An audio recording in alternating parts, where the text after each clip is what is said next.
Como les dije, aquí está con nosotros el ministro de Trabajo, el doctor Winston Santos, quien tenía una deuda con nosotros y ha venido a pagarla, ¿verdad, Winston? Estoicamente, porque además está recién operado de la columna vertebral, que no es cualquier cosa. Eso no es cualquier cosa. Así que agradecemos su presencia aquí, ministro. Y bueno, también agradecemos la presencia de nuestra compañera Kenia del Café Santo Domingo. Usted sabe que siempre tenemos este brindis que nos manda buenos días. Induban, las industrias vanilejas de la familia Perelló, que son nuestros aliados de siempre aquí en Ojalá. Y nosotros hacemos ese brindis a la salud del pueblo dominicano, siempre, a la salud del pueblo dominicano y a la salud suya, caramba, que se ha recuperado muy bien, qué bueno.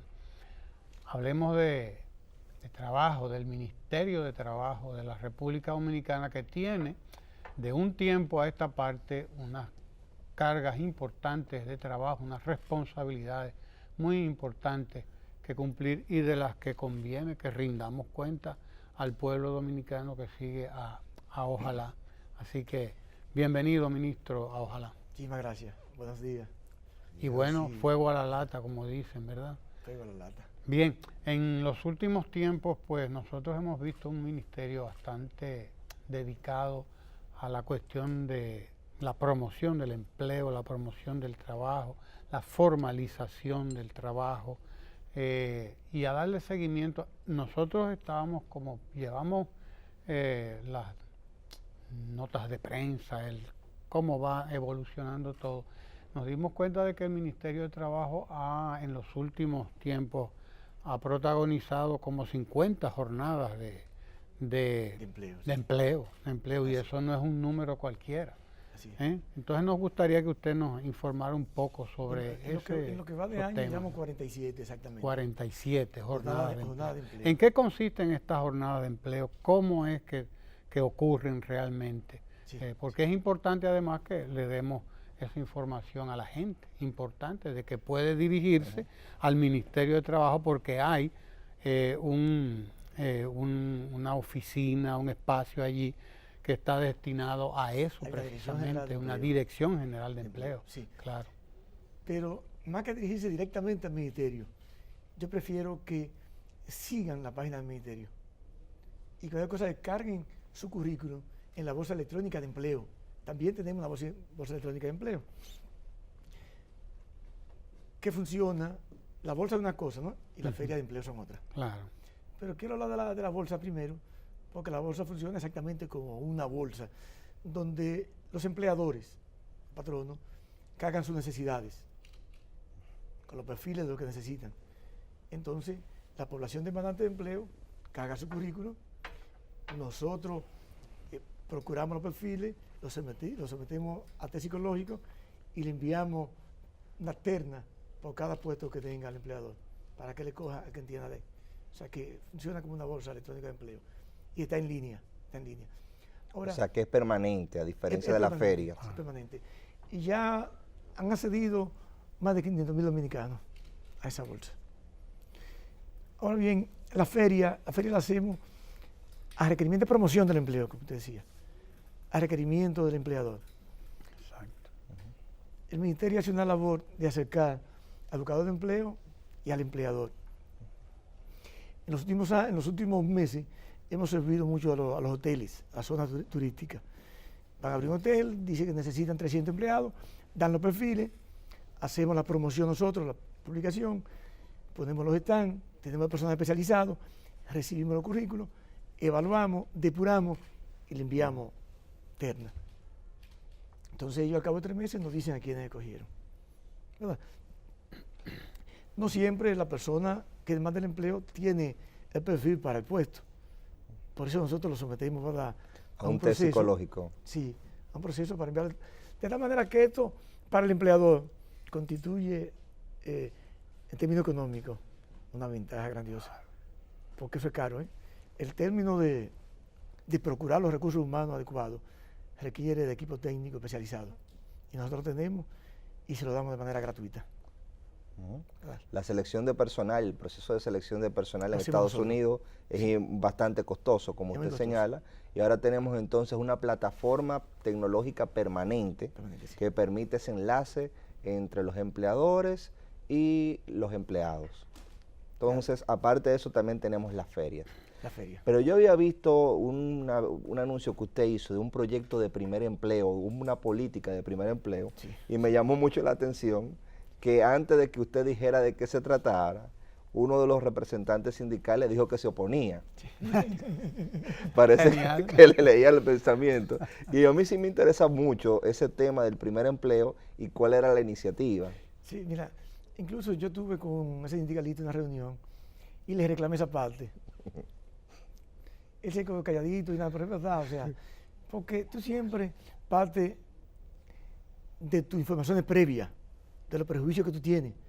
Recuerda que Juan Bosch decía en uno de los folletos de enseñanza que cuando se hablaba, nunca me olvidé esa parte, y se refería a la unificación de criterios, decía, bueno, cuando alguien habla de un papel, si es un colmadero, piensa en papel de traza, el que envuelve la azúcar y todo eso. Pero si es un oficinista, piensa en papel de ese bon. Papel bon. Sí. Y así cada quien de acuerdo a su experiencia. Claro. Él parece que había pensó de acuerdo a las experiencias anteriores, que era con relación a un proyecto de ley que había sometido la diputada Karen Ricardo y que estaba en la Cámara de Diputados. Nosotros le explicamos. Y realmente, esta semana recibimos a la Asociación de Empresas Comerciales. Ahí estaba Marito Lama, estaba el de la farmacia Hidalgo, si no me equivoco. O sea, una comisión fue donde mí. Y uno de los temas que surgió fue el primer empleo. Ellos fueron a plantearlo. Porque como se ha planteado el tema, es de interés para los empleadores. Pero además, el Ministerio asume como uno de sus ejes fundamentales, no por un problema, diría, de llamar la atención. No. Es un problema de estadística. Es que cuando se habla del desempleo normal, el desempleo anda por alrededor de un 6%, alrededor 5, no tanto.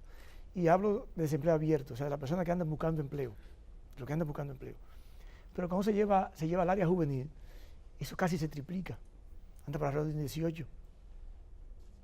Pero cuando tú lo segregas en los jóvenes, por sexo, entonces se duplica cuando se trata de mujeres. O sea que las mujeres jóvenes tienen menos empleo. Mucho menos. O sea, hay un grave desafío de equidad. Si lo llevamos hasta 25 años, los jóvenes están alrededor del 18% de desempleo. Pero si llevamos igual hasta 25 años, de 18 a 25, las muchachas entonces llegan casi a 40, como a 36 más o menos. La tasa. La tasa de desempleo. Entonces, se duplica. Yo digo que nosotros, ¿de qué manera enfrentamos el tema de los ninis? De los que ni trabajan ni estudian. Ni estudian. Hay un tercer nini que es el que ni le interesa. Esa parte, sí, esa parte a nosotros tampoco nos interesa. Esa parte ya debe ser producto de otra política. Sí. Porque esos son los que ya tienen un padre en los Estados Unidos, ¿verdad? Que le creó sus necesidades, o está en vicio, o está enfocado en un deporte y no le interesa ni estudiar ni trabajar, digo yo. Sí, pero su trabajo es eso. Para lo que sí le interesa. Entonces, nosotros decimos que el Estado debe asumir política destinada a ello. Claro, y eso incentivaría al que no le interesa ni estudiar ni trabajar a ver que la suerte de los que sí lo hicieron va mejorando y él se puede interesar. Porque ese es el tema. En un barrio, cuando tú promocionas el empleo juvenil, esos jóvenes que tienen la necesidad de llevar a la novia al cine o de comprarse un pantalón, sirven de modelo para los demás. Y ven que el empleo reditúa, que devuelve. Entonces, para además, se le enseña desde temprano el hábito, el buen hábito de levantarse temprano, de ser responsable, que no lo tiene. Que cuando tú no tienes un primer empleo, tú llegas a los 30 años, claro. Pero además no tienes la experiencia laboral. Entonces, ¿en qué consiste el tema del primer empleo? Nosotros lo asumimos como un eje y dijimos que íbamos a trazar una política nacional de primer empleo. Destinamos, ¿verdad?, un tipo de esfuerzo con un equipo a trabajar y ya eso lo trabajamos. ¿Por qué no se ha hecho un lanzamiento público? Porque al gobierno central le interesa. Y a nosotros nos interesa también que el gobierno central tenga interés en eso. Parece un trabalengua, pero el tema es porque como nosotros lo íbamos a implementar, la cantidad de jóvenes que iba a impactar iba a ser mínima, mínima. Si el gobierno, porque trata de recursos, voy a explicar por qué recursos. Si el gobierno no provee recursos, entonces puede impactar una cantidad de jóvenes significativa. Porque el tema del primer empleo, como lo enfocamos nosotros y lo vemos con política, tiene que ver con nosotros asumir el costo de los primeros salarios, mientras el empleador le enseña el oficio y se responsabiliza a dejarnos el 80% de ellos en la labor. Empleados. Ese proceso de aprendizaje, ese proceso de inducción, mientras trabaja, lo está pagando. Mientras le paga. Okay. Pues incluye un salario mínimo, por lo menos, incluye pago de la seguridad social. Pero incluso visualizamos que si un trabajo que el salario está por encima del salario mínimo, entonces nosotros cubrimos hasta el salario mínimo, el empleador paga los restantes. ¿Y eso de dónde lo sacaste? Bueno, ocurre que el Ministerio tuvo un proyecto con una cooperación internacional, con una agencia internacional, y fue exitoso. Eso fue en Santiago, en 5 municipios de Santiago. Impactó a 1000 y pico de jóvenes. Pero fue tan exitoso que nosotros hicimos el compromiso y procuramos que se emplearan el 80% de los jóvenes. Y nos emplearon más del 80% de los jóvenes. Y esas empresas lo que nos están pidiendo es que repitamos el programa. Pero ¿qué ocurre? Que el Ministerio no tiene fondos especificados para eso. No hay partida presupuestaria para eso. La partida que tenemos es muy pequeña y tiene que ver con una institución del Estado que trabaja en programas sociales, que nos va a dar una partida pequeña, y conversamos con el Banco Mundial, que tiene un programa, que nosotros también pensamos conseguir unos centavitos por ahí. Ese es el tema. Hay una comisión de nosotros que está trabajando con Montalvo. El presidente tiene interés en el tema. Lo que todavía no tiene frenado, que no es verdad, la decisión final está en cuál es la cantidad de dinero que vamos a usar, porque eso determina la cantidad de jóvenes que se vaya a impactar. ¿Y cuál es la cantidad de jóvenes a la que podría impactarse? Porque también eso es importante. Mira, a ojo de buen cubero. A ojo de buen cubero, cuando hablamos del tema, el presidente se interesó. O al menos cuál es la aspiración del Y la comisión que trabajó por la presidencia hablaba de que el presidente quería impactar alrededor de 10.000 jóvenes en un año, pero una suma alta de dinero que se lleva. Pero yo digo, si nosotros impactamos la mitad de esos jóvenes, mucho, porque eso se distribuye en el país entero. Y hay pueblos, por ejemplo, como el Ceibo, que cuando tú pones 200 jóvenes de primer empleo a trabajar, causa una revolución. Sí, el impacto. Una revolución. Porque si lo concentramos en la capital y Santiago, no impacta tanto. Pero distribuimos en todo el país, impacta mucho, mucho, mucho. Porque, repito, no es solamente el tema de buen hábito que le crea a esos jóvenes, sino es el modelo que tú estás creando. Y ellos reciben de modelo a los demás. Claro, el know-how que ellos aprenden mientras están en el trabajo, pero a mí me llama mucho la atención que la otra iniciativa de primer empleo era una iniciativa legislativa y comenzó y tuvo muchos escollos precisamente por lo que implicaba.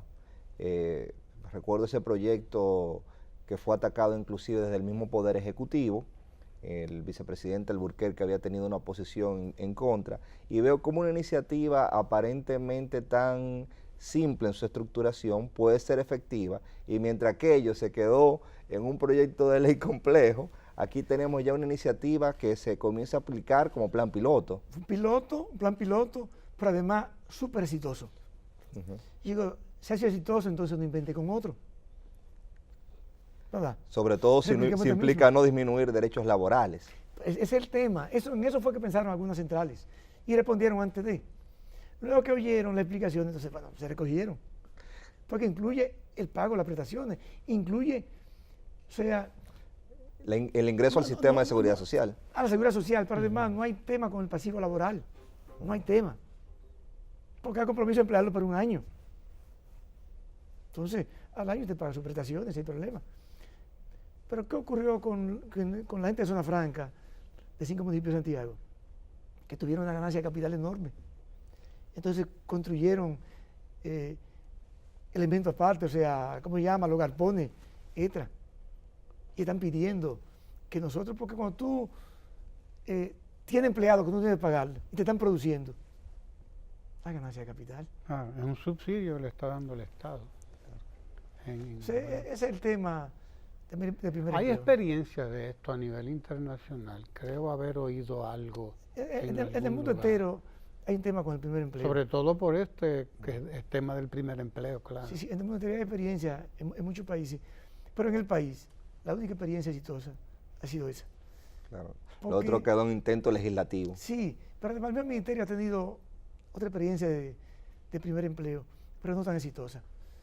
Y como lo veía la ley, así el ministerio, el proyecto de ley, así el ministerio intentó aplicarlo y lo ha aplicado. O sea, y me refiero al tema de la pasantía paga.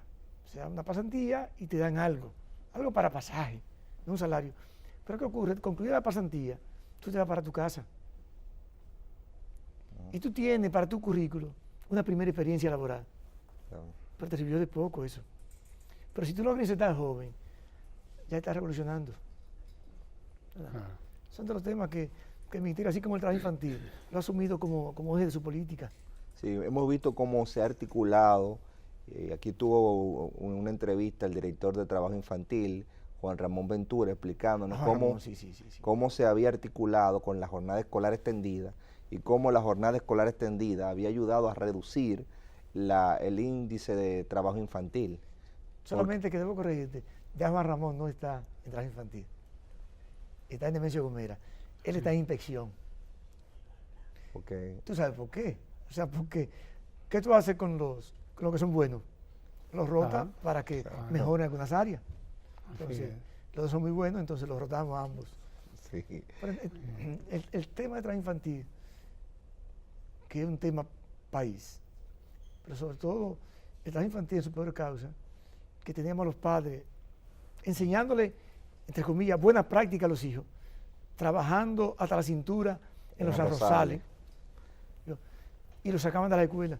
Nunca se me olvida una anécdota que me contaba mi padre, que me decía que su papá no quería que fuera a la escuela. Quería. Porque lo correcto era que trabajara y aprendiera a trabajar agricultura para que luego se casara y tuviera una familia. Claro, a producir temprano. Y él creía que estaba haciendo bien. Pero yo tenía un tío, un hermano de mi padre, mayor que él, que era muy, muy ingenioso. Y él le dijo, no, yo hago el trabajo de él para que vaya a la escuela. Claro. Y papá fue a la escuela. Y papá siempre hacía esa anécdota. Y le agradecía a mi tío Francisco Antonio Santos, que no es sindicalista, pero que murió recientemente de 105 años. Y toda la familia le agradecimos eso a él. Porque era lo normal, pero todavía sobrevive eso en muchas familias campesinas y en muchas familias que tienen talleres que ponen los hijos. Entonces, el ministerio ya este año ha hecho 48, hasta octubre había hecho 48 jornadas de visita acompañadas de inspectores. Y en vez de tomar medidas represivas en contra de los padres, no. Asume todo un sistema educativo sobre ellos y lo lleva y lo reúne y le indica y lo concientiza. Claro, porque el objetivo es que no haya trabajo infantil, no castigar a nadie. No, pero además que cuando tú te vayas, no lo regresen otra vez al niño. O sea, la tanda extendida nos ha ayudado bastante. De manera, con el trabajo que hemos hecho nosotros, sacamos hasta octubre 365 niños. No mucho. No mucho, pero si tú lo computas con lo que sacó la jornada extendida, tú dices, bueno, son miles. Son miles. Ahora, ¿qué ocurre? Con el trabajo infantil, nosotros tenemos comité de vigilancia en más de 50 municipios. Y tenemos 28 células de vigilancia continua. O sea, 50 y pico son los llamados comités de seguimiento, conformados por el ayuntamiento, las autoridades municipales. Y eso se reúne periódicamente. Y vigila, y da charla. Y con eso nosotros logramos que lugares como Constanza, el mayor productor de hortalizas, esté libre de trabajo infantil. Y que la zona bananera, y que la zona cañera. Yo digo, pero eso no es producto de la sal. Nosotros somos ejemplo de buena práctica en Centroamérica y el Caribe. La última reunión de ministros de Panamá, que no pude ir por el problema, ¿verdad?, médico que tuve en esos días, de allá me llamaron, me felicitaron por la exposición que hicieron otra gente, porque somos ejemplo de buena práctica. Y nos llaman para preguntarnos. Tiene que haber un trabajo sistemático, no de persecución. Porque si es persecución, la gente lo que hace es que te juega el juego del gato y el ratón. Evita ser perseguido, no evita que esa práctica siga produciéndose. Ministro, yo le tengo también una pregunta. Ahí nosotros tuvimos un código Trujillo del Trabajo en 1951.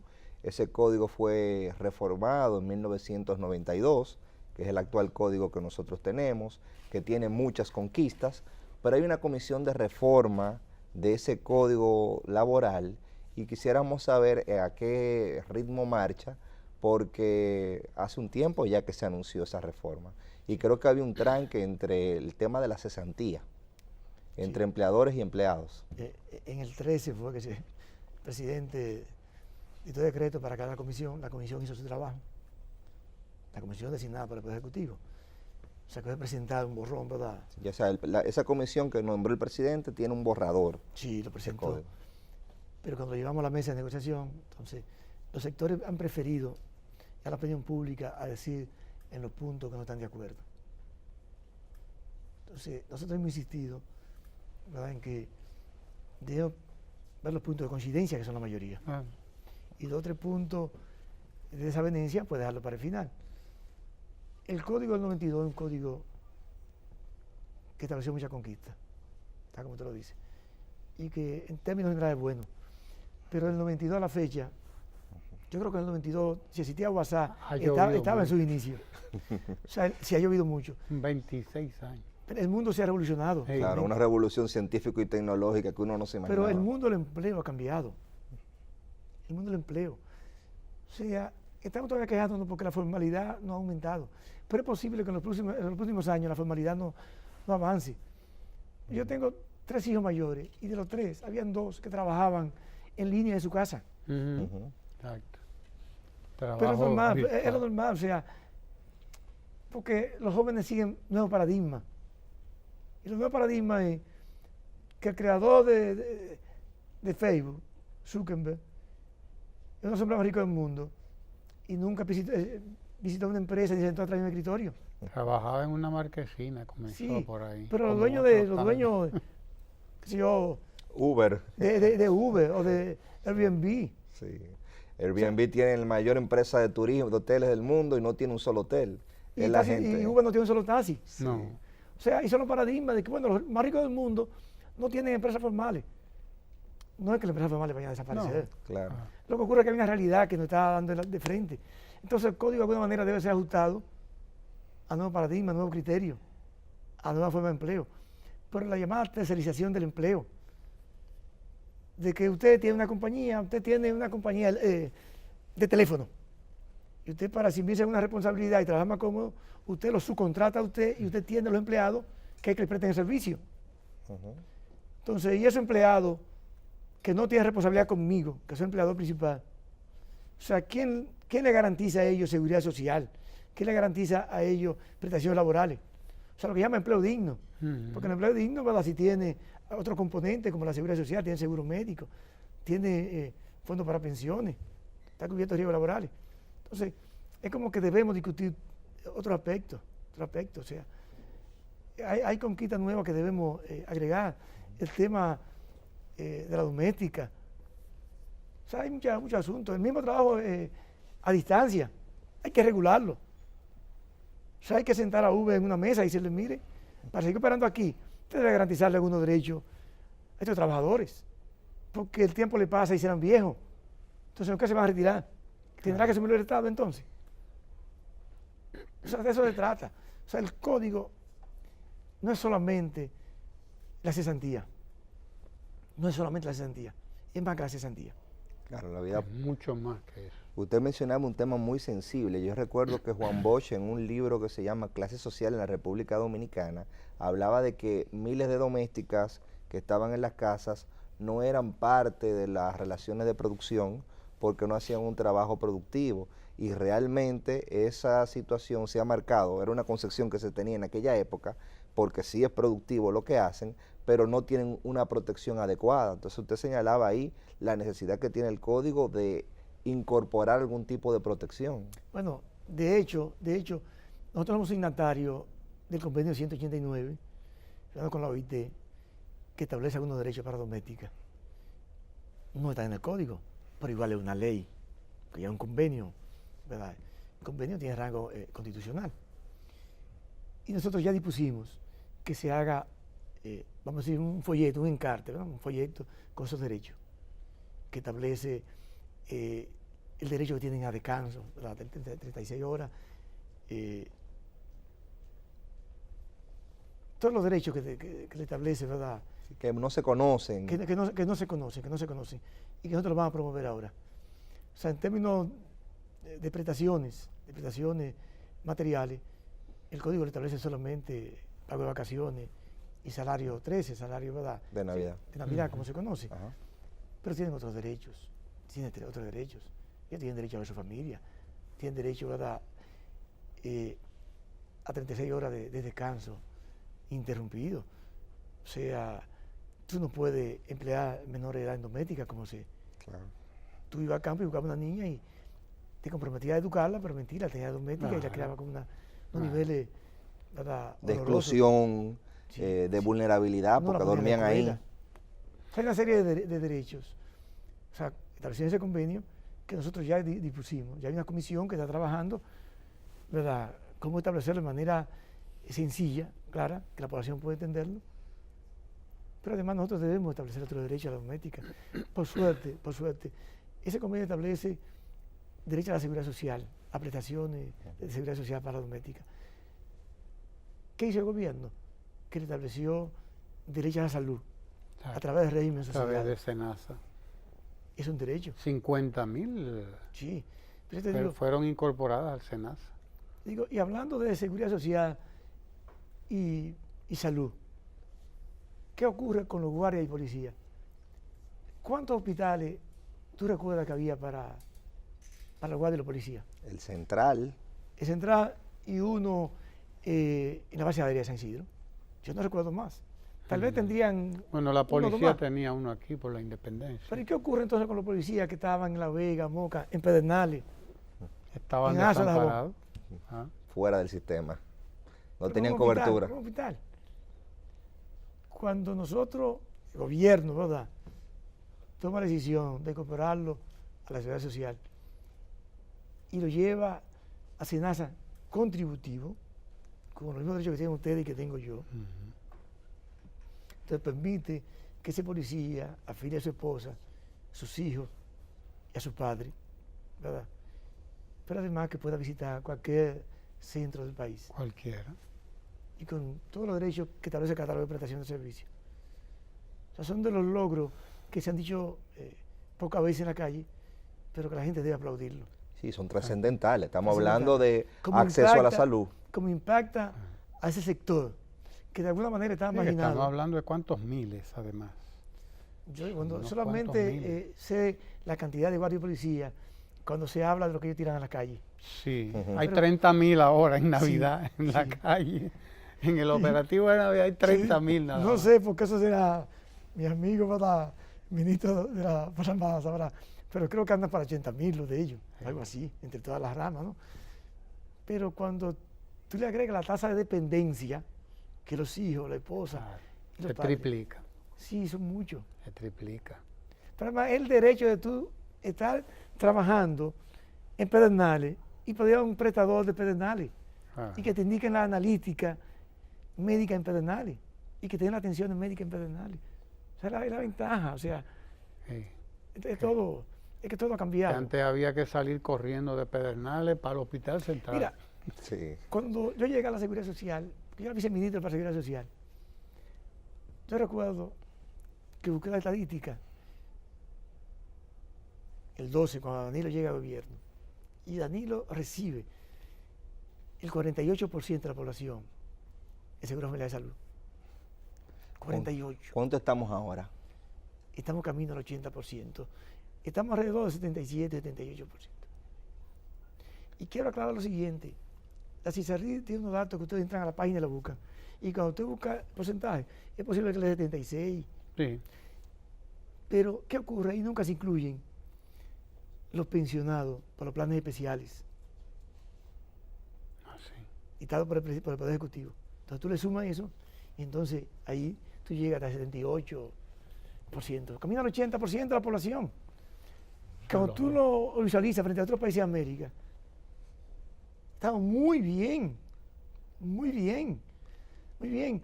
Muchas veces la gente no oye hablar y dice, no, pero ustedes hablan como que están en el país de Alicia. Yo digo, óyeme, lo que ocurre es que deben evaluar con justeza. El cego político, toda esa malquerencia, si la ponen a un lado se dan cuenta de que este país ha sido transformado por el PLD. Es la realidad. Estamos hablando de que después que llegó el presidente Danilo, según los datos que usted nos ha dado, ha sido casi un 90% de incremento. Tenía un 48 y está en el 80, es casi un 90 y pico por ciento. Yo no el 80, no 78, 77 por ahí. Sí, sí. Sí. Es un... Sí. Sí, es un casi 60, 90%. 70%. Sí, se incrementó, sí, de 48, le metamos 30, sí, como 80%, no sé la cantidad exactamente de términos porcentuales, tendría que ser una regla de 3 Sí, para es un sacar 70, porcentaje. 75%. Esa es la ley muy importante que tiene el país, Eso. que a más dominicanos impacta. O sea, ninguna ley impacta al 78% de los dominicanos, eso impacta con seguro familiar de salud. Ministro, ahora que usted menciona el tema de seguridad social, usted preside el Consejo de Seguridad Social como ministro de Trabajo. Hemos visto un impasse con el tema de la atención primaria y el colegio médico que se opone, y sobre todo los gremios especializados, a la entrada en vigencia de los centros de atención primaria. O sea, qué bueno que usted dice, el colegio médico, los médicos, el sector médico de profesionales especializados, ¿verdad? Y la clínica. O sea, ellos se oponen porque precisamente con relación a ese tema, a ellos no les interesa el catálogo, ¿cómo se llama? El pensamiento hipocrático, ¿no? Lo que le enseñan, el juramento hipocrático. Esa parte está de lado. Vienen entonces otros tipos de intereses. Porque ellos saben, lo sé yo, y lo sabe todo el que sabe el ABC de Seguridad Social, que la única medicina real es la que tiene que ver con promoción y prevención, que eso es primer nivel de atención. Y eso es el grupo 1 del catálogo de prestación de servicios. Pero un asunto que para ponerlo en práctica no habría que pedirle permiso a nadie, porque lo establece la Ley de Seguridad Social, lo establece la Ley de Salud, está establecido en todos los reglamentos. Ahora, ¿qué ocurre? Había que establecer el cómo para el régimen contributivo. Y nosotros, incluso yo, que no me gusta hablar de manera, en primera persona, yo de manera particular, digo, bueno, vamos a enviarle una solicitud a CISARRID para que nos diga el cómo. Porque ya en el 12, en abril del 2012, ¿y no está eso en el reglamento de la ley? Se dijo, bueno, va a iniciar en diciembre de 2012. Pero eso no es con decreto, eso no es con un enunciado. Que establece un mecanismo. Le dijimos recientemente a CISARRID, estableciendo el cómo. CISARRID no presenta de manera clara y precisa. Lo único que tenemos que hacer es agregarle, modificar el grupo 1 del catálogo de prestación de servicios, modificar todo lo que tiene que ver con prevención y promoción de la salud, establecer atención primaria como puerta de entrada, o sea, establecer que los prestadores de salud creen establecimientos de atención primaria, eliminemos el copago para atención primaria y creemos unos niveles resolutivos. Resolutivo significa que si va una embarazada, puede darte la respuesta. Si hay una gente con presión arterial, pues se va a dar respuesta. Eso se llama resolutivo. Carácter resolutivo hasta tal nivel. Salvo dos grupos muy vulnerables, que son los que tienen diabetes y los que tienen hipertensión, que podrían ser tratados, aunque sean de grupo 2 y grupo 3, perdón, nivel de atención 2 y 3, sean atendidos en el primer nivel de atención primaria. Con una atención focalizada sí. a esos pacientes en el primer nivel de atención. Sí. Entonces, ¿cómo yo visualizo? Lo hizo sencillo para que la población lo pueda entender. Un establecimiento de atención primaria.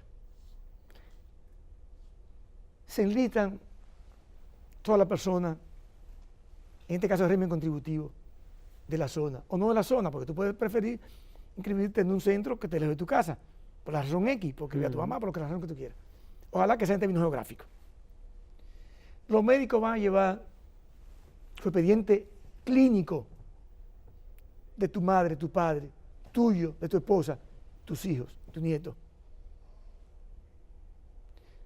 Tienen la capacidad de decirte, mira, tu padre tuvieron tales dolencias, esas dolencias son hereditarias, ya tú debes dejar de comer tal cosa y tal cosa, o de fumar, o comienzas a hacer ejercicio, porque tu padre es diabético, y tú tienes, en términos genéticos, tal carga que podría llevarte a ser diabético a los 35 años de edad. En términos hipotéticos, estoy diciendo para que la población me entienda de manera sencilla.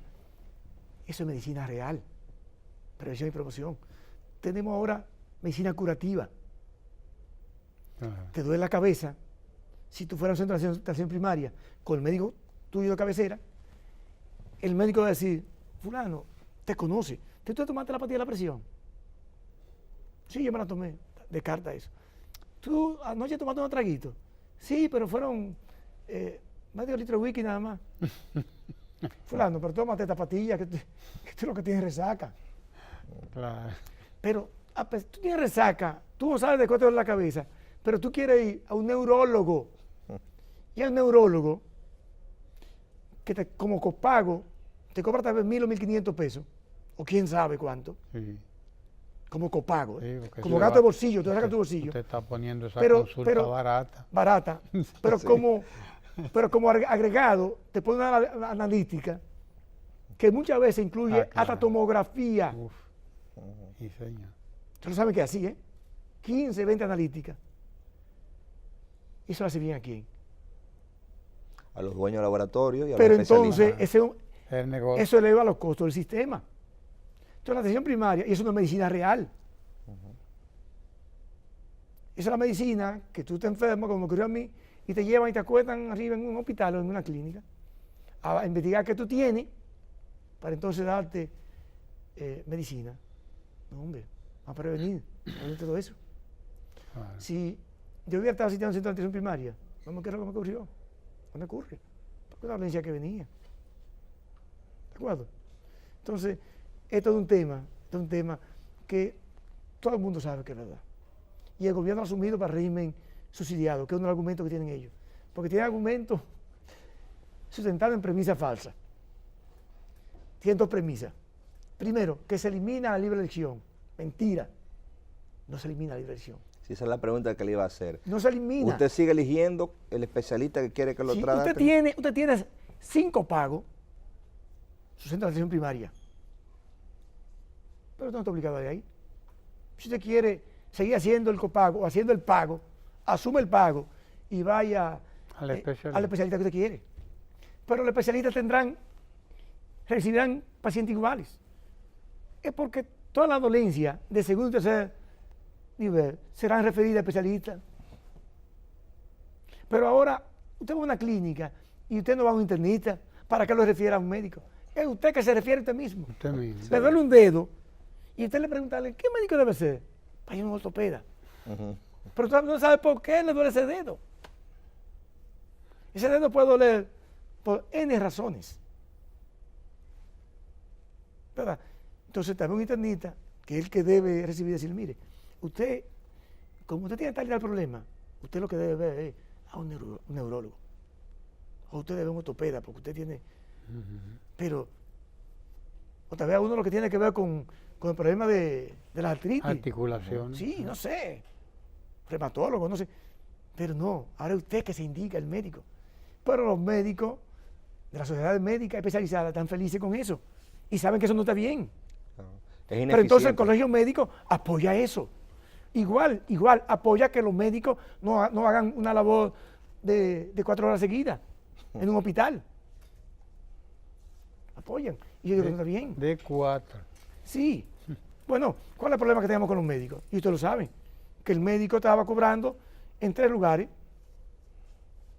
¿Y cómo hacía con el horario?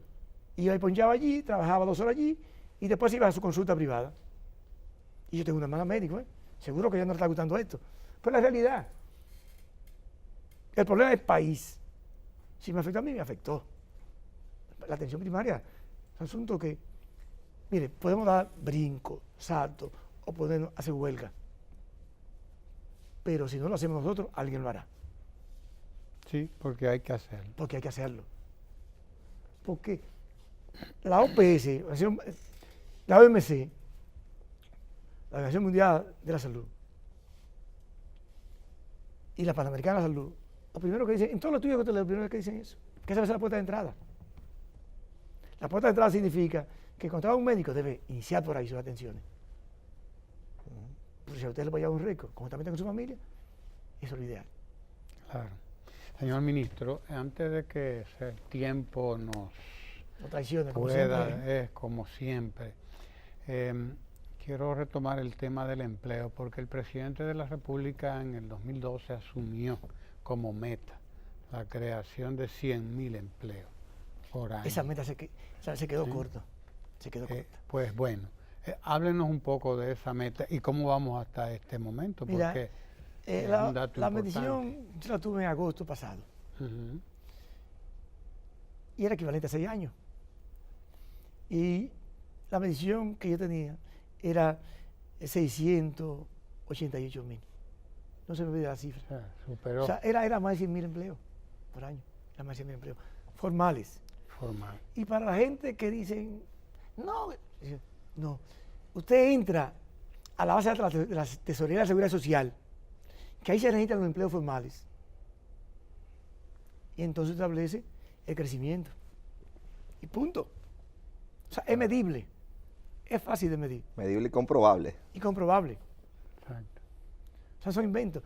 Es medible y comprobable también la gente que entró a la Seguridad Social y que entró al Seguro Familiar de Salud. Mira, y voy a caer otra vez al Seguro Familiar de Salud. Porque, ¿cómo se elimina la pobreza en un país? Bueno, se dice que la primera condición para ser pobre es no tener un empleo. Y el gobierno ha creado más de 100.000 por año. Y la segunda condición es no tener un seguro médico. Entonces, si nosotros encontramos el tema del seguro médico con 48 de la población asegurada, y ya tenemos un 78. Entonces, ¿de qué hablamos? Hemos impactado de manera positiva. Pero si estamos creando más de 1.000 empleos por año, está impactando la pobreza. Está impactando la pobreza. Si tú vas y le cambias el piso de tierra por cemento, tú impactas su calidad de vida, pero no impacta la pobreza en el futuro. O sea, es la realidad lo que estoy diciendo. Ahora, cuando tú le proporcionas un empleo, y ese empleo va acompañado de un seguro médico, si el individuo puede ahorrar 20.000 pesos para el iniciar de un motor, una enfermedad no se lo va a arrebatar. O sea, no lo va a gastar en consulta, porque tiene un seguro médico. Y si la esposa está embarazada, no lo va a gastar en una cesárea. Es decir, que a agosto de este año habíamos creado 688 puestos de trabajo formales. Solamente que te faltó el 1.000. Solamente que te faltó el 1.000. Exacto. 688.000 sí, esa es la medición que tenemos puestos de nosotros. trabajo. Sí. Claro. Otro pueda medir, decirte Medible, algo más, algo menos, pero año por año la meta de 100.000 fue superada, ha sido superada. Una pregunta que yo tengo a propósito de los empleos. Una tónica del presidente Medina en su gestión ha sido, en el tema de política de trabajo, el tema de los aumentos que hemos visto que se han dado del salario mínimo en el Comité Nacional de Salarios, y hemos visto inclusive que en una ocasión hubo un aumento de un 20%. Sí. Recientemente, o sea, algo histórico, y lo hemos visto que se ha logrado de consenso. Vemos que ahora mismo las centrales presentaron una propuesta y está en manos de ustedes como mediador el tema de un nuevo salario, que se haría un nuevo aumento de salario mínimo, que se haría antes de los 2 años. ¿En qué está eso? ¿Hay perspectiva de que se realice? Mira, el aumento generalmente tiene que ver mucho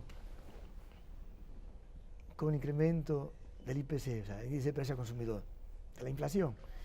En el país la inflación no ha sido alta, la realidad. Pero sin embargo los salarios históricamente han sido bajos, muy bajos. Así es. Te digo una cosa y te digo la otra. Yo siempre he propugnado porque se eleven los salarios.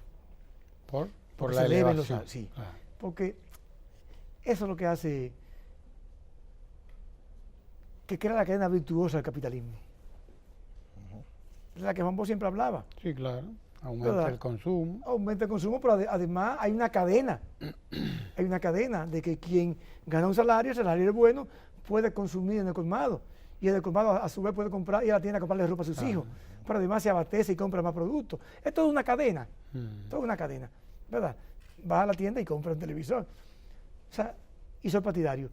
Eso es un tema que nosotros vamos a discutir precisamente. Pero antes que eso, me surgía, cuando hablábamos del empleo ahorita, el hecho de que, ¿por qué se han conseguido tanto empleo? Entonces, es que todo está entrelazado.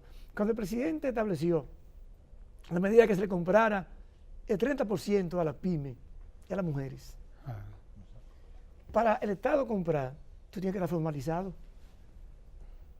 Pero te va a comprar a ti, que eres pyme, entonces tienes que formalizarte.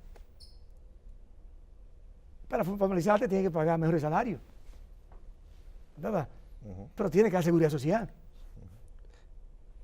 Para venderme a mí como Estado, te está enriqueciendo. Sí, tienes que estar al día en los impuestos, pagas tributo. Entonces es la parte que la gente debe saber. O sea, que es una visión de Estado que tiene el presidente de la República. Una visión donde se enlazan todos los elementos que confluyen en toda la prosperidad que estamos viendo. La prosperidad. Porque muchos decimos, no, pero yo estoy mal. Sí, tú estás mal, pero no se mide así. Desgraciadamente la prosperidad tiene unos parámetros de medición, ¿verdad?, que tiene que ver con... Y es una estadística, hay que tomar a toda la población. Había un amigo venezolano, todavía cuando Venezuela estaba en su mejor momento, que me decía que la estadística tenía un problema malo, era que decía, bueno, aquí dicen que el PIB es tal, ¿verdad?, y que el ingreso per cápita es tal. Y lo malo de eso muchas veces es que se dice que el ingreso per cápita es tal cantidad. Y él ponía el ejemplo. Decía, es como decir que todos nos comemos, entre nosotros 3, 2 pedazos de plátano al acostarnos. Pero, sin embargo, quien cenó y se comió 6 pedazos fui yo. Es engañoso, Lipe, eso ahí es verdad. Pero no sé si usted me entiende, ¿verdad? Claro. Sí, pero así que se mide con estadística. Ahora, el per cápita. Pero, si es per cápita, porque per cápita es por cabeza. Claro, pero tú no puedes encuestar uno a uno, ¿verdad? O sea, hacer una suma total de lo que mueve la economía. Que mueve la economía. Pero hay indicadores que te dicen que nosotros hemos avanzado demasiado. Pero además, toda la medida que toma el presidente es para que, tal como lo dije en campaña, en la primera campaña, él decía, con tal de que la economía llegue a los demás abajo, yo voy a hacer decimil, decía, y voy a imaginar que un tanque de agua, y le meto un blog de tal que derrame y llegue. Y así lo ha hecho, Claro. Pero bueno, cuando él te cubre 3 hijos menores y te le da desayuno, y te da almuerzo, y te da una merienda en una escuela, y tenemos más de 1 millón de niños así, ¿qué está haciendo con tu salario? Te duplica tu salario. Claro. Te duplica tu salario. Está distribuyendo riqueza. Está distribuyendo riqueza. Claro. Y así. O sea, es un tema como de tú asumir, porque yo siento que muchas veces tenemos unos críticos gratuitos, y así es. Hay unos críticos porque... No son tan gratuitos. No crea. Bueno, Habrá algunos gratuitos, pero eso Pero- son pero los yo- medios. pero yo- Usted pero acaba yo de dar siento aquí, en los medios. usted acaba de dar aquí una bandera Ministro. de oposición. Pero yo lo veo algunas veces, muchas veces amargado. Sí. Amargado. Resentidos. Literalmente amargado. Dice ¿Cómo? que se nos agotó el tiempo. Sí. Bueno, ministro. bueno. Yo quería Pero tocar... continúe Sí. eso, termine esa idea. Claro. Sí, no, la idea es que la prosperidad, esos críticos amargados, no la ven. No la ven. Yo muchas veces digo, bueno, Aunque ellos como sean decía José prósperos. Martí, no es que deban de verle gratitud, pero reconócanle la virtud del gobierno. José Martí decía que los ingratos solamente le ven las manchas al sol, no Así le ven la es. luz. Y Así tenemos un es. gobierno sumamente exitoso, que ha hecho demasiado por este pueblo. Así Y todos los es. días hace, pero un presidente que no descansa, que no descansa, que mañana pasará la historia. Como el presidente, yo digo, Es yo que- me tomo el fin de semana, pues yo necesito descansar. Y le pido al presidente que se busque algunos días para descansar, porque yo quiero que dure mucho tiempo sano y vivo. Él disfruta eso. Él ministro. lo disfruta. Así, bueno, tal vez es su descanso. es su Claro. descanso. Pero hay gente que ni siquiera reconocen eso. Salir de ahí del palacio es un descanso, me voy para el monte. Y ve la a gente. Él es campesino. juntarme con la, Él es con campesino. el él campo, es de claro Mogollón que para sí. allá. Agradecemos su presencia aquí, señor ministro. Muchas gracias. Winston Santos. No sé si le pagué la deuda, ¿eh? Todavía debe un poco, Bueno, pero hay que pagar por parte ustedes, porque Oye, es que bien. se nos quedan algunos temas. Sí, siempre todavía. quedan temas pendientes. Siempre quedan temas y bueno, siempre hay tiempo además, así que no se preocupe. Ya usted estará en mucho mejores condiciones dentro de 2 o 3 meses de volver por aquí para que volvamos a evaluar, claro, un sector tan importante como el sector trabajo. Sí, nos quedaron varios El temas pendientes. ministerio. Se nos quedan varios temas pendientes y qué bueno que usted lo sepa, porque ya está comprometido con toda esa audiencia que nos ve todos los días, en la mañana, en la noche y a todas las horas. Gracias, Winston Santos, ministro de Trabajo, por estar aquí con nosotros y por darnos estas primicias que nos ha brindado aquí. Y la posibilidad de evaluar también algunos de estos procesos que están en marcha, ¿no? Y gracias a ustedes por acompañarnos aquí en Ojalá en el canal 4RD. No se mueva de ahí porque seguimos compartiendo con ustedes nuestra programación que hoy continúa con el Consejo Nacional de la Magistratura dentro de un tiempecito. No se mueva de ahí.